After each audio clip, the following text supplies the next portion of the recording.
साल का प्यारा सा बच्चा था। एक दिन स्कूल से निकलते ही उसकी मम्मी कविता उसे लेने आई। कविता, चलो बेटा, जल्दी से घर चलो, कल हमें गांव जाना है। नवीन हैरानी से, मम्मी गांव क्यों? अभी तो मेरी छुट्टियां भी नहीं है। कविता, बेटा दादाजी का श्राद्ध है, सब कुछ घर पहुंचकर बताती हूँ। घर पर कविता ने श्राद्ध का मतलब समझाया और जब उसने कहा कि दादाजी हमारे घर भोजन करने आएंगे तो नवीन को ये बात बड़ी प्यारी लगी। अगले दिन पूरा परिवार गांव पहुंचा। दादी को देखकर नवीन ने उनके पैर छुए और बोला, नवीन, दादी आप तो बहुत कमजोर हो गई हैं। दादी, तेरे दादाजी थे तो सब संभालते थे, अब अकेले में कोई बात करने वाला भी नहीं है। नवीन, तो आप हमारे साथ चलो, हम साथ रहेंगे, खूब बातें करेंगे।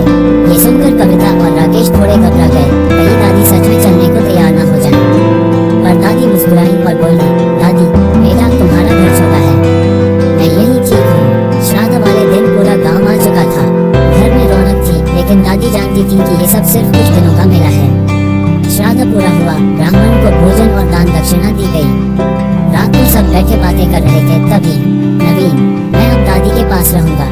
सब चौंक गए। कविता, बेटा तू अभी छोटा है, दादी की देखभाल नहीं कर पाएगा। नवीन, माँ अगर आप लोग दादी को साथ नहीं ले जा सकते तो मैं यहीं रहूंगा, दादी अकेली है, उन्हें अब किसी की जरूरत है।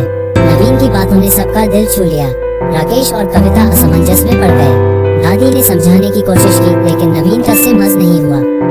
आखिरकार राकेश और कविता को अकेले वापस लौटना पड़ा। घर पहुंचते ही कविता बेटे को याद कर रो पड़ी। राकेश बोला, राकेश अब तुम्हें एहसास हुआ, जिस दिन तुमने मेरी माँ को मुझसे अलग किया था उस दिन वो कितना टूटी होंगी। कविता को अपनी गलती समझ आई। कविता, चलो हम भी गांव चलते हैं, अब माँ जी के बिना और बेटे के बिना कुछ अच्छा नहीं लग रहा। 4 दिन बाद दोनों गांव लौट आए।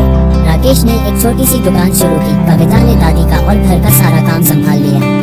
नवीन पास के स्कूल में दाखिल हो गया। नवीन की मासूम जिद ने पूरे परिवार की सोच और जिंदगी बदल दी।